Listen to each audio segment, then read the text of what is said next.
Welcome to our Read series. This series is designed to encourage you to R. Read the Bible, E. Every day, A. Ask questions, and D. Determine to obey.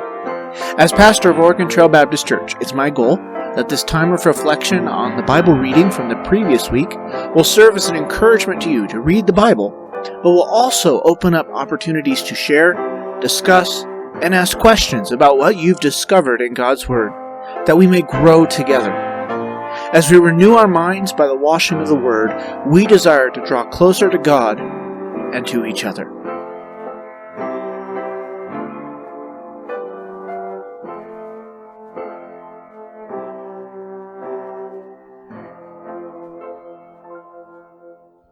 All right, well, let's get started here this morning. We'll have a word of prayer, and we'll jump in here. Oh, you don't want to see that. Yeah, not that that's much better, but let's pray, and we'll get started here this morning. Lord, we thank you for the day you've given us. We thank you for your word. And Lord, as we talk through and discuss different aspects of your word here this morning, we ask that you would just use it in our hearts and minds, open our hearts and minds to truth, and would we see into your word more clearly what you have there for us. And we ask this in your Son's name. Amen. So, this week in the Bible reading, we had roughly from Judges 10 to 1 Samuel 8. Anything anybody pick up or notice or catch you in your reading? Okay, so hence the reason it's on the screen. Donna texted me about that, and I thought, okay, I will have to add that in. The Book of Ruth got skipped, like completely. And we'll talk about that in a minute, so we'll hold that one. Anything else anybody noticed?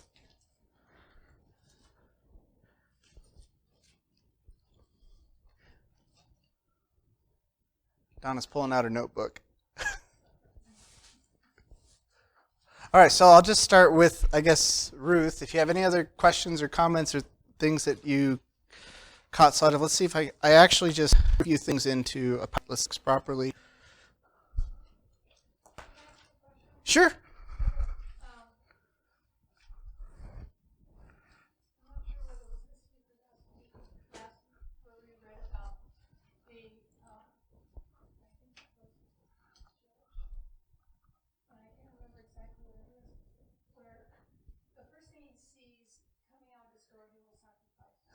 Jephthah, yeah. Now, when he says he will sacrifice, when he says he will sacrifice, he says it will be a burnt offering. Right. But since it's his daughter, that's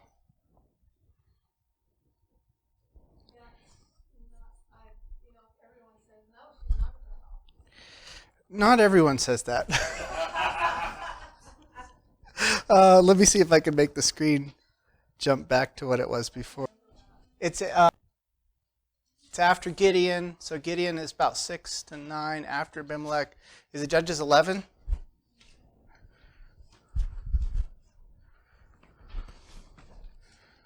Judges chapter 11. Yeah. So, a couple things to think about with Jephthah.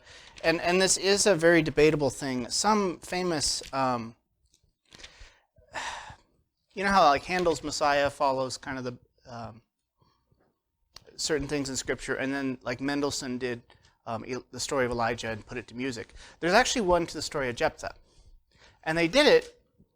They didn't want to do Jephthah, but they decided to do it because there was this other interpretation that he didn't sacrifice his daughter, so they could end it that way and end it better.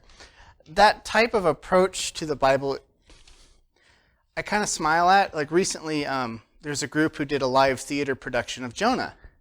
And they ended the whole book of Jonah with Jonah repenting and, getting right with God and all this and that. I'm like, well, that's a nice ending, but that's not the way the Bible ended the story.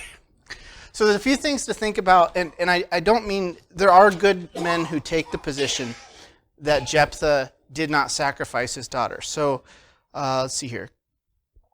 He says, do you have the verse where he says it would be a burnt offering? Okay, so Judges 11. My wife says 31. I'll just put this up here. Okay, and that's the story of Jephthah. In 31, then it shall be that whatsoever cometh forth of the doors of my house to meet me, when I return in peace from the children of Ammon, shall surely be the Lord's, and I will offer it up for a burnt offering.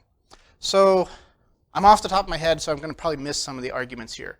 It sounds very much like he's going to offer her up as a burnt offering. Now, how far along in the book of Judges are we?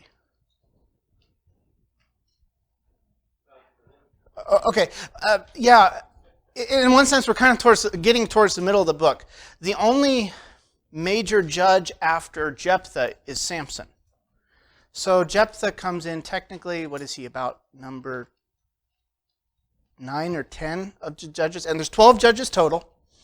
And the judges have been this downward spiral, morally. And part of the thing is Israel as a whole, as a nation, they're becoming more and more like Canaan. And they're thinking more and more like Canaan. Now, we do have a lot of evidence, both from the Bible and outside the Bible, that child sacrifice was normal for Canaan and other cultures. And one of the heightened times when you would sacrifice one of your children would be either in preparation for a battle or after a battle. And so that kind of fits here with Jephthah, this is in relation to God giving him the victory in a battle. So it's one of those things where God abhors child sacrifice. But here you have this judge or deliverer who, yes, God is using him, but he's so separated from understanding who God is and what God's like that he's going to act and treat God as if God is any of these other Canaanite gods. And so the argument against the fact he sacrifices his daughter, anybody know what that is right off the top of their head? Well, the idea is that she got devoted to the temple, and she lived at the temple, and she was never Yeah. Kind of like Samuel was devoted to God and sent to the temple. And in verse 40 of chapter 11, we have that the daughters of Israel went yearly to lament the daughter of Jephthah the Gileadite 4 days in the year.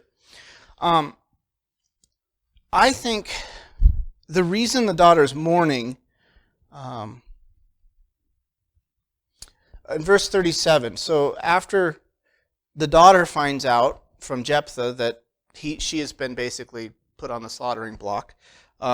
Verse 37, and she said unto her father, let this be done for me. So, like, I know you're going to sacrifice me, but let me do this. Let me alone 2 months, that I may go up and down upon the mountains and bewail what? My virginity. Okay? So they point to that, okay, she wasn't killed, but she would forever be devoted to God.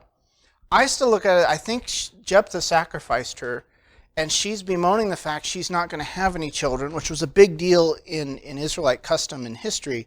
But also there's another thing to note as this text is unfolding. How many children did Jephthah have? Just one. So the line of Jephthah is going to, in a sense, die here. And that's kind of the tragedy. Now, it's one of these things where you take a look at this, then you look at the other judges. The judges around Jephthah, did they have lots of kids? Yeah, Gideon had, like 70 sons total with a whole bunch of wives and concubines. You have, even the little minor judges have all these sons and riding on, one of them have, 30 sons riding on 30 donkeys. You have lots of, but then there's Jephthah. And so the two judges that are just minor judges before Jephthah and the two after, I think 3 or 4 out of those 4 to 5 all have lots of children, but here's Jephthah with one daughter, and the one daughter he has, he sacrifices. And it's a tragedy of a story. Yeah. Well, and also, it's interesting to look at Jewish scholarship and commentary. Sure. And we can put some weight on that, right? Right. Did really good thinking about their scripture. But, and there's a lot of Jewish scholarship would say, no, she wasn't, she tell that, they don't want to. So So you can't really be sure based on that. I can't remember what commentary. It might have been Daniel Block, and he had this really great point. It's almost as if this story is mimicking Abraham offering Isaac, where God called Abraham to do that, and Abraham was willing to do that, and Abraham didn't, he doesn't have the full orb theological perspective of who God is, like we have more information today than he did then. But that story ends with God stopping him. And it's almost like the writer of Judges wanted that to happen, but he couldn't write that in. It's almost like God wanted God to stop Jephthah, but he doesn't step in to do that. The other thing about the Jewish perspective, and this is where the Jews did a lot of careful thinking, but the Jews had this pattern or this habit of how they approached the Bible, which was a little bit, how do I say this kindly? Fictional. That's fanciful is a good way to put it. So the Jews would take, here's a point in the Bible where there's something that happens, whatever. They don't have much information about it, but here's another point in some other passage. And they're like, well, let's connect these dots. And those dots weren't always meant to be connected. I'll use an illustration of this that may sound incredibly bizarre, and I believe that is because it's incredibly bizarre. But in Isaiah, there's this passage where there's a list of these demonic entities. And one of the the demonic entities mentioned is Lilith. So the Jews come up with this concept of, well, we really don't know who this is, but this was some demonic entity or something. And they create this whole backstory to link that demonic entity back to Adam's first wife before Eve. And you're kind of like, huh? Or in the Genesis Apocryphon, which is not in our Bibles, it's one of the Dead Sea Scrolls that was found, they make up a story. So we can't have Abraham doing bad things, like fleeing to Egypt, and then allowing his wife Sarah to lie to Pharaoh and say, Sarah's not my wife, and she's my sister. Kind of that subtle lie. So what do? On his way down to Egypt to get away from the famine, God appears to him in a dream and tells him to go to Egypt. And it's kind of like they're trying to connect the dots and make things work. And this is how Mishnah material works. They're trying to connect dots. Another dot they connect, and this is probably the last one. I just want you to get the flavor of what Jewish thinking is like. King Saul, was supposed to kill the Amalekites, which actually we talked about that last week. Okay? He fails to do that. Who does he save from the Amalekites? The king. And anybody remember his name? I can't spell it right, but not Amalek. It was the people of, it was the Amalekites, which were the people of Amalek, but Agag. Now, a couple things to note here. The Jews, they are reading their Bible very carefully. What tribe was Saul from? Anybody know? Benjamin. I'm just going to put Ben. All right, he's from the tribe of Benjamin. Agag was the king of the Amalekites. Now, the Mishnah has this story, and I think back in 2009, they did a movie on Esther. And this is where some of these movies that come out about the Bible, you're like, I didn't read that in my Bible. Where did this part come from? And some of it is they're just trying to make a movie, they're trying to connect in dots. Some of it is they're pulling from some of this Jewish material. And you have to be very careful about that. In that movie, Agag's wife gets away. In Jewish tradition, the night between Saul killing everybody, and then when Samuel shows up, and then Samuel kills off Agag, Agag gets his wife pregnant, and she's able to flee. Thus, the Amalekites still live, which we know the Amalekites still live because then David still faces them at Ziklag and other places. But what's interesting is there's a book of the Bible that picks this conflict up. Anybody know what book that was? My wife's shaking her head no. It's the book of the Bible I was preaching when Dennis and Donna started showing up at church. Esther. Okay, so Who in Esther is from the tribe of Benjamin? Mordecai. So Mordecai, that does not look like it's spelled right. ECIA. If that's incorrect, yeah, Mordecai. Anyway, Mordecai, who is Esther's uncle, or not? Is it uncle? Cousin? He's related to Esther. The word is uncertain. Okay. It's either the cousin. A relative of Esther. Right. Now, who is the number one public enemy of the Jews in the book of Esther? Haman. All right. So, and does anybody have any idea what he gets called? He is Haman the Agagite.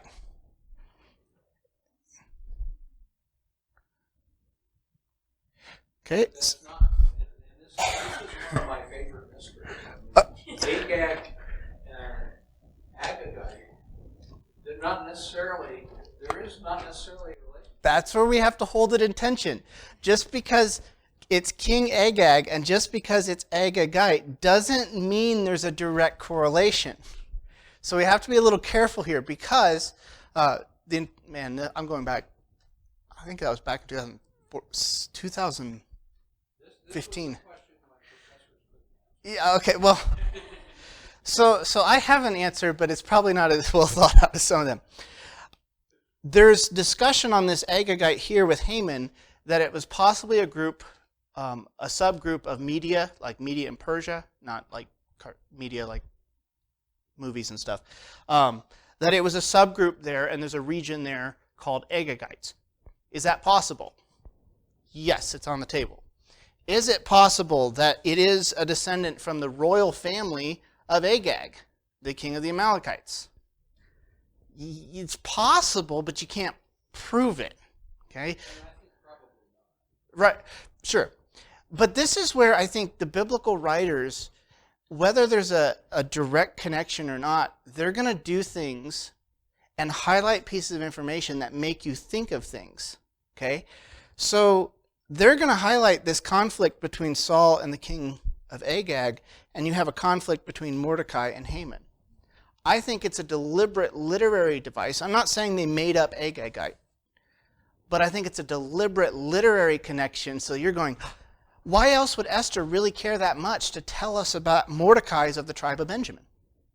Yeah, I like that. It's So, an echo of the previous situation. right, In a literary fashion, right, but not historical. right. And it may be a historical connection. We just don't know. Right, we can't prove it. Spurgeon thought it was a historical connection, but anyway. So this is where, as we read our Bibles, it's not always about having all the answers, but it's more letting the text saturate your minds. The Bible's designed to be read over and over and over, and you'll see these connections, and don't be afraid to hold some of them in tension, like, I'm wondering if there's a connection here, So, anyway. Any other thoughts or questions on that? That was not where I was planning to go today, but that's okay. So was that, what was your professors didn't resolve it, but, yeah, see, and I don't really have an answer other than I'm comfortable with the fact that the biblical writers, whether it was a group from Media Persia that they were referencing here or whatnot. But anyway. Any other comments or questions this morning?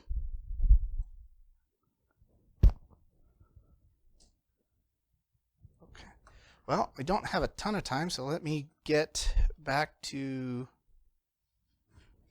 will it show up? Okay, so what happens with the PowerPoint? Oh, there it is.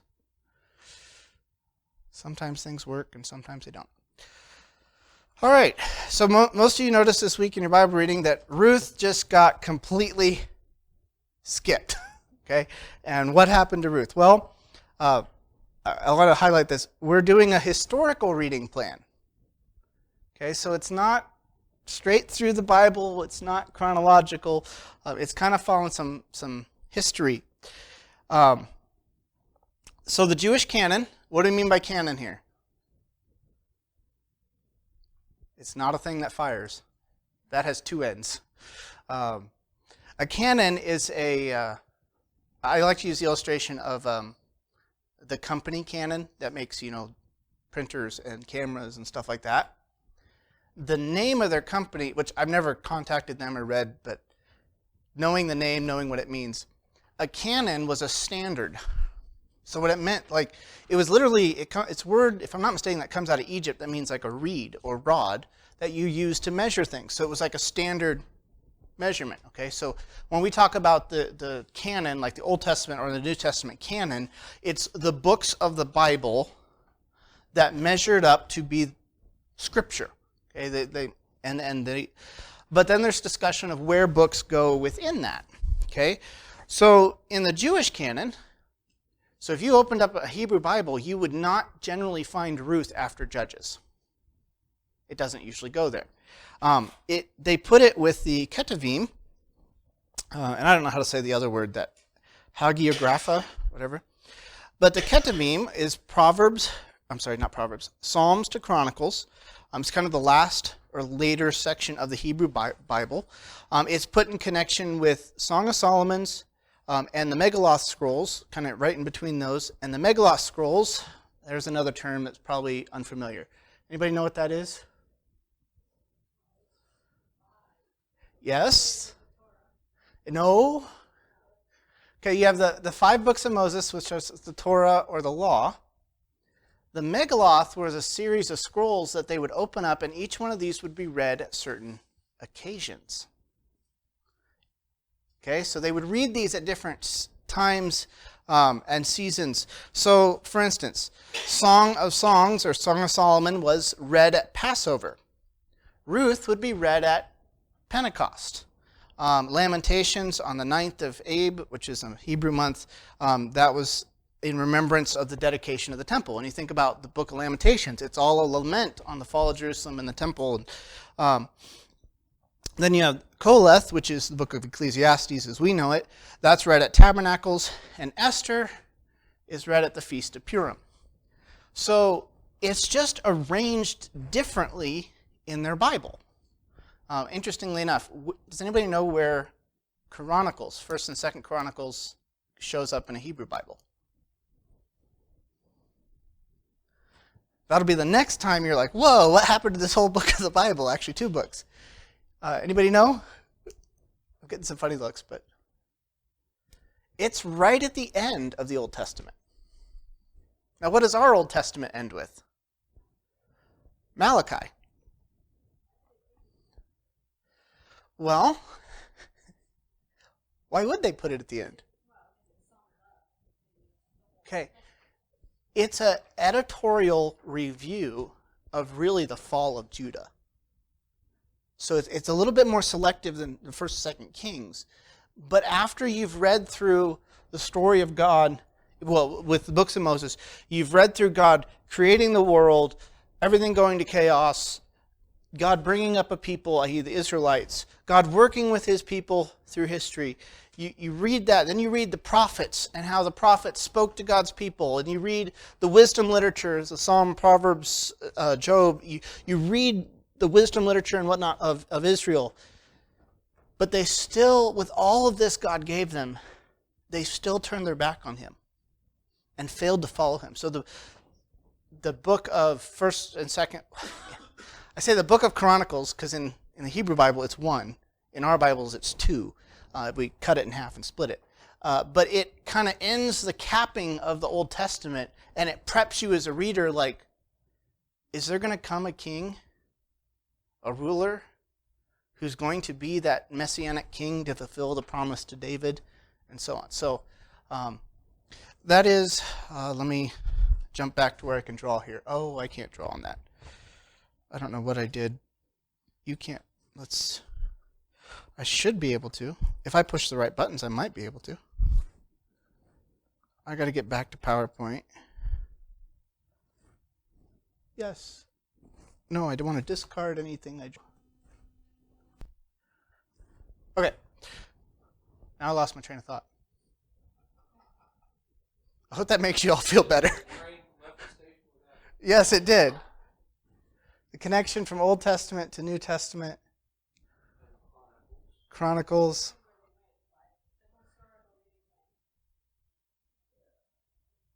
Wow. I don't know what I was thinking. Just completely lost it. I don't know. I got it. Okay. So, the question I was going to answer is, why are our Bibles different? So why the difference in order? Yeah, no, it's sloppy and I can't spell. All right.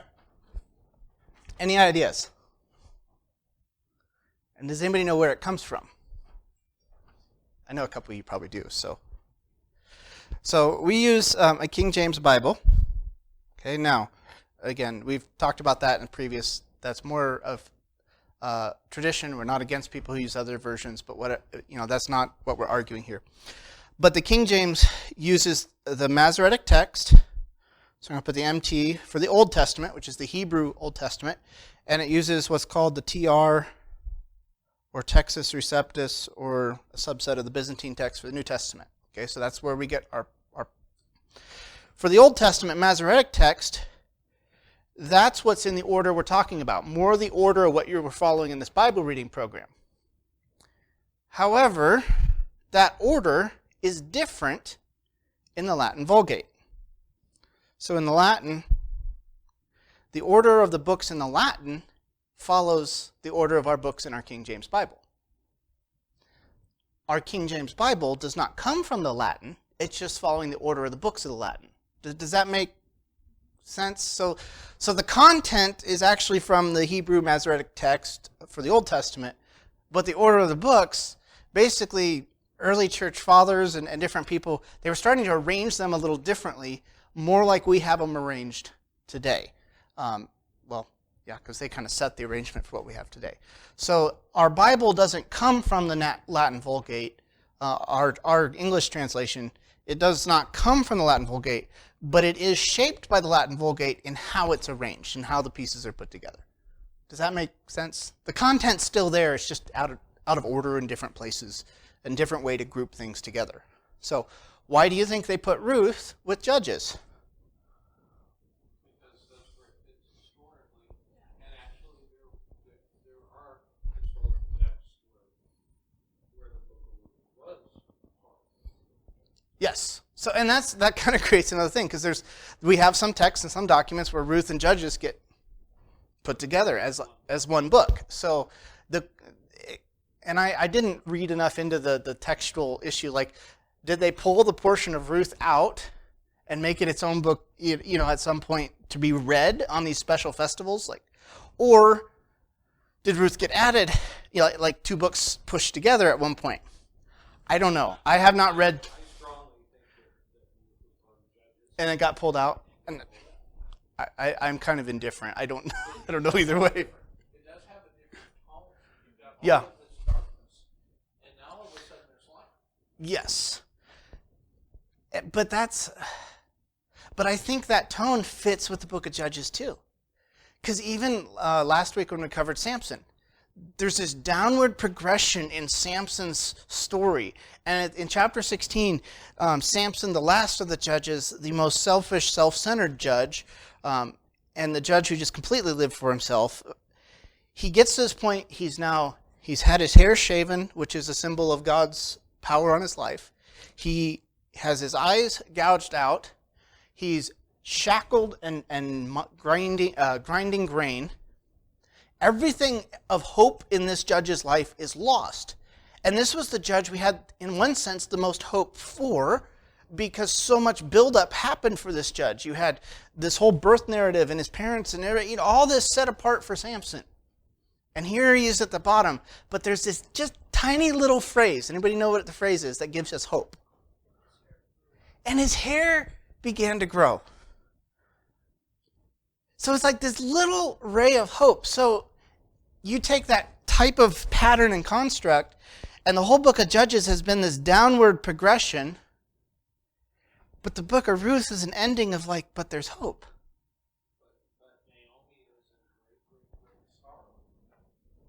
Yes. So I just kind of hold that intention, and I'm not sure. But anyway, that was a lot of fun. We got about 10 more minutes, and I want to come back to the question you had about Judges 1:16 with Moses. That's another. I knew in the back of my mind there was something in that, more on that I forgot, which I forget an awful lot, so I'm sorry.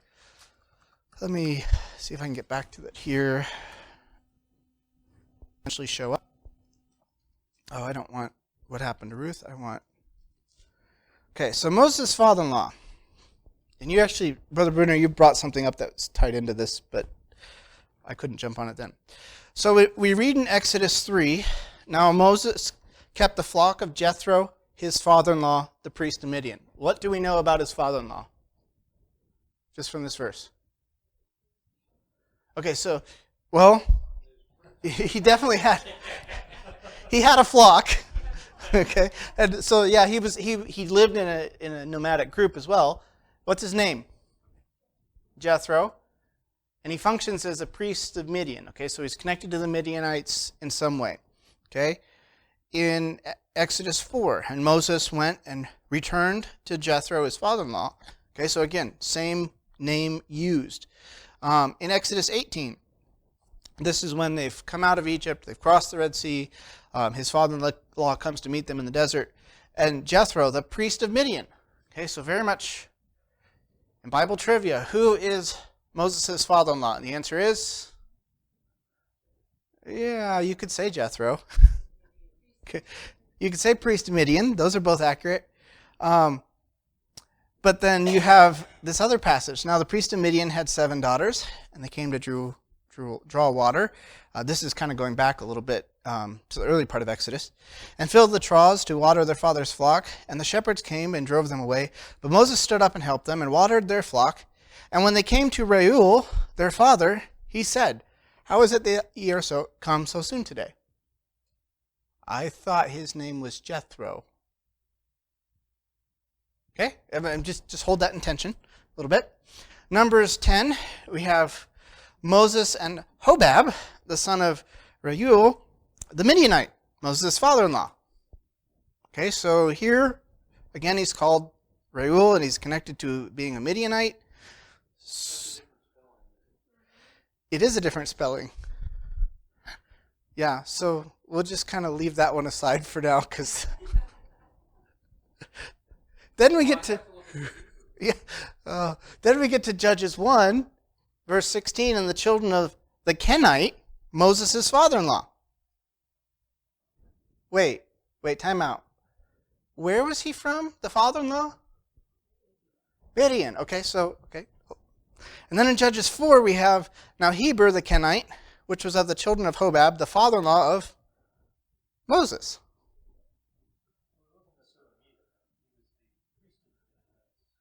True, he was the priest of Midian. So we have a couple different characters happening here, and a little bit of confusion. We have a third name. Yes, we do. Heber the Kenite, which is of the children of Hobab, the father-in-law of Moses. So, yeah. All right. Nailed the head. There's a lot of confusion because he might have had a lot of wives. All right, okay. So a couple things are happening here, and I just threw a few quotes together of different people who are talking about this, because this is one of those things that doesn't seem well ironed out. Like, it sounds a little odd. And the first thing you have to do is we're dealing with translations of the Bible that are translating Hebrew. And that phrase, son-in-law or father-in-law or brother-in-law, is a little obscure in Hebrew. And so some translations of this actually, well, I shouldn't say this verse in particular, but where you read in one translation it says he was a father-in-law, in another translation you'll read it says brother-in-law. And both of those could be what the Hebrew is saying. So it's kind of like, The word has a broader meaning than English. right. what seems clear, at least in my mind, is that Hobab was another son of, or one of the sons of Jethro. Jethro and Reuel would be the same names, different names for the same person, like you have Jacob and Israel. And then Heber would be one of the sons of, so like a grandson. Kind of. Then you have this whole Kenite thing, and let me just get to a few. I put the books they're from up at the top if you care. So the identity of Hobab is debated, since his name seems to be an alias for Reuel, Moses' father-in-law. And I cut out some of the material that was a little bit nerdy, I'll put it that way. To complicate matters, Reuel is also known as Jethro, and we looked at those verses already.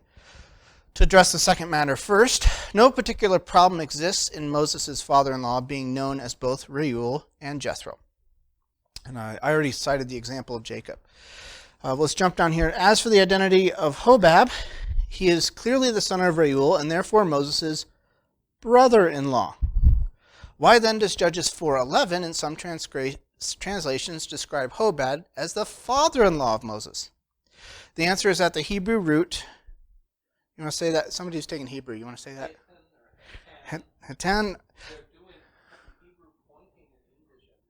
Yeah, it doesn't always translate so well. Those are the consonants, and then the dot and the dash down the vowels that go with it. I know enough to be very careful because I didn't take Hebrew, but I was looking at a transliteration. I'm like, oh, that's really close to the word for Satan in Hebrew.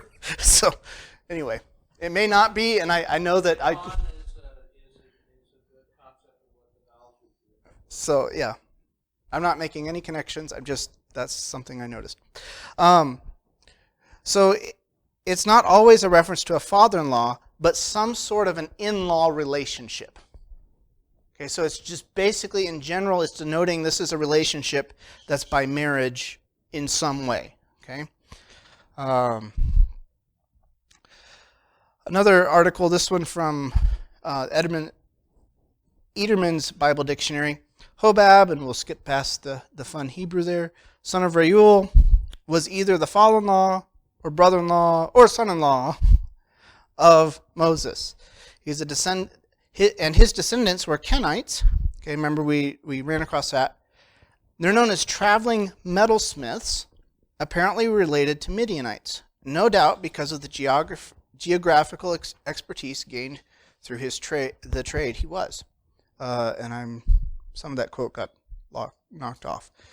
Ultimately here, and this is what jogged my mind, Kenites were quite possibly a subgroup of Midianites. But it seems like from what we have archaeologically and a few other things tying this together, the Kenites were almost like a nomadic tribe of people who specialized in metalworking. So it's almost as if they would come in and help work metal with different things for different groups, which in Judges, the time of the Judges, for this to be a nomadic group that shows up at a few places, it's actually not that surprising. And so that's possibly what's happening there. One more note on this, and this is from the Lexham Bible Dictionary, Kenzites and Midianites. Moses' father-in-law is referred to both as a Midianite and a Kenite, thus bearing witness to a relationship between the peoples. Scholars like William Dumbrell, following Paul Hapt, do not see this as contradictory, arguing the Midianites should be understood as a unique people living in their own land, but rather a general term for an amorphous league of wide geographical range. It's also plausible then that the Kenzites were one of the tribes in the Midianite League during the lifetimes of Jethro and Moses. So, who is it showing up in Judges 1:16 and Judges? I think it's probably descendants from the Jethro or Reuel, whichever name you prefer, his father-in-law. They're descendants from there, which made me start thinking again, it doesn't make sense for Moses to be dead, long dead, but his father-in-law still living in Midian, or in Canaan. So you have a couple things converging here, And if I've simplified it and made it completely clear in your minds, then I've probably done you a disservice, because there's a lot of discussion on this topic of exactly what's happening, and there's a lot of scholarship, blood and ink spilt on this. So maybe I've gotten you in the framework of understanding it a little, but there's a couple things about that you're just like, I'm not sure. What is this relationship here? How does this work? And so I'm comfortable taking a step back, holding the Bible. Like, I don't fully understand everything, but these are not the things that make us lose the big picture of the Bible. And so I think that's important to remember. Well, that ends that for today. I guess I'm prepared to continue answering as we got started. Comments or questions or concerns or anything else you noticed in your Bible reading this week? Yeah. When the Ark of the Covenant was captured, and so I guess I would say the enemies of Israel, they were passing it from one place to another, trying to get rid of it. I wondered, it didn't say that any of them that touched it fell dead. Yes. Elizabeth, can you help Deanne? So this is a fun story. I just can't resist. It is such a fun story. So the Ark of the Covenant. Do you remember what chapters off the top of your head? I'm sorry. First Samuel. If you don't think the Bible has humor, it is all over in Scripture, and this is one of those passages to me that is incredibly humorous. So 1 Samuel 6. And here we have the story of well, it covers, I think, several chapters. So yeah, it's definitely in chapter 5.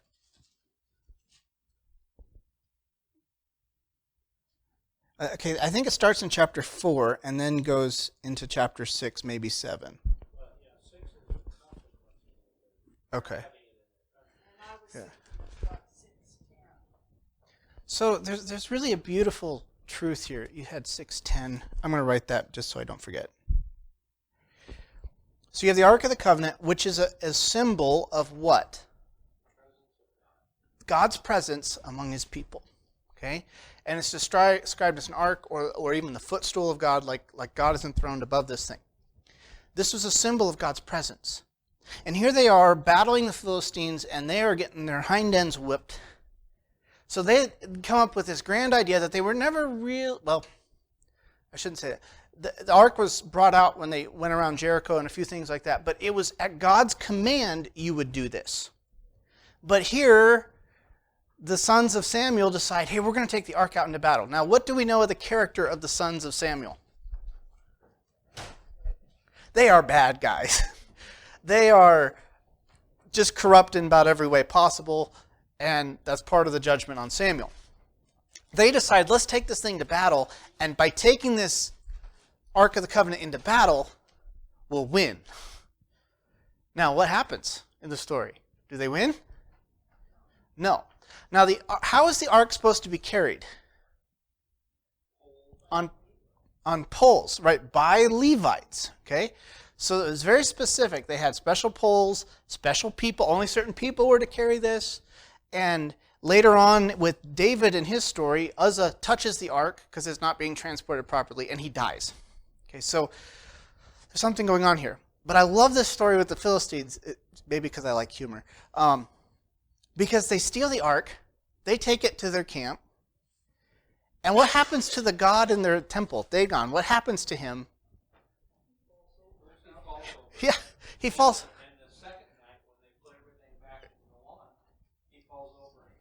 Yeah, so if I'm not mistaken, his hands and feet or his hands and head were broke. So, oh, does it? Okay, so it's like you have the god of the Philistines in this tent or temple, whatever they have, because you would take other people's gods and put it in the temple of your god. It's kind of like a trophy, like haha, our god beat your god. But their god now has fallen twice, broken. But what else happens to the people of the Philistines? They're afflicted with sores and rashes and yes, hemorrhoids, and I think the King James uses tumors there. All right? So, and hemorrhoids is probably what it was. They're physically afflicted. So what do? They start getting it out of Dodge. Now, how many Philistine cities are there? Anybody know? There's 5 Philistine cities. And they start passing the ark around like a hot potato.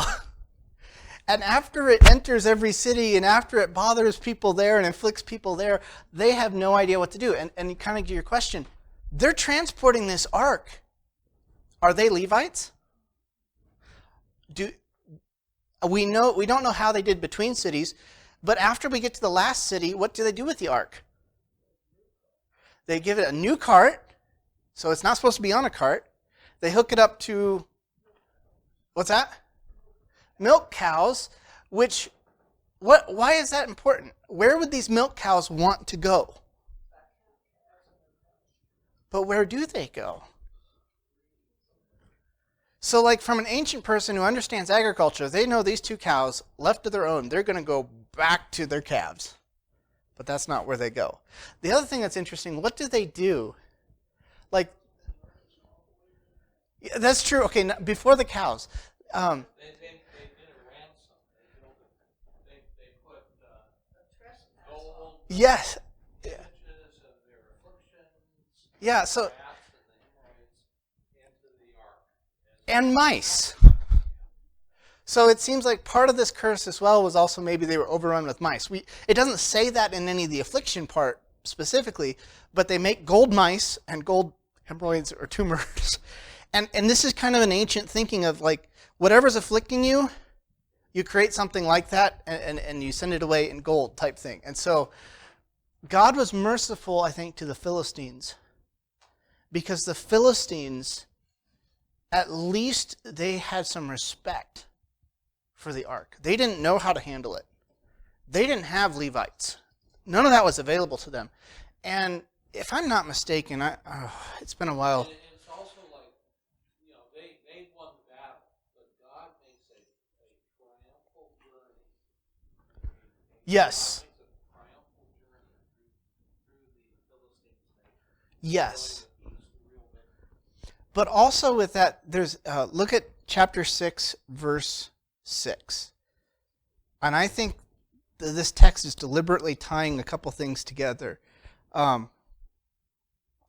Wherefore, then do ye harden your hearts as the Egyptians and Pharaoh hardened their hearts, when he had wrought wonderfully among them, and they did not let the people go and depart. Part of the Philistines' thought process is, we know what happened in Egypt. Now that's been a long time in their history at this point. But that story of Egypt getting decimated by the God of Israel and the 10 plagues, it's still making its rounds. And even though the Philistines are God's enemy, they go, we're going to have some respect for this God that wiped out Egypt. Let's not get wiped out ourselves. Which is a bit sad because at the same time this is happening, how are the children of Israel treating their God? They're like running away from him. So I think it's an act of mercy because you see throughout this text, even though Philistines are God's enemies, they didn't have the wherewithal or know what to do with this thing, but there was a level of respect for them to give it back. And verse 10, as you mentioned, Sandy, the men did so and took 2 milk kine, tied them up to the cart, shut them up their calves at home. Now,